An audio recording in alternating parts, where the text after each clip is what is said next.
drugs, there's a big difference when it comes to being in possession, dealing, and trafficking in how it is recorded. And how did you gain access to the OB book? Who sent you that photo of the OB book with this record? Lieg tot jy jouself glo. Lieg. Because you are not a member of SAPS. Daai ou jou geblackmail, hè? Jy was een van die boere gewees en nou is jy tussen ons, die common criminals.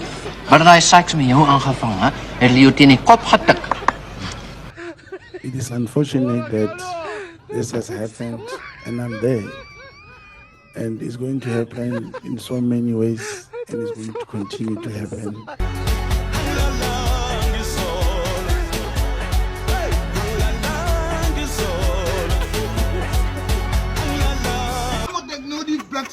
Jij fucking ding op, man. Fuck, man. Dat ding is fucking zwaar. Wat ik maar probeer. Yeah, fuck. Nee, man. Nee, man. Fuck, man. Nee, man. Jullie fucking... Jullie fuck net, bro. Stel die blokjes, zet hem op.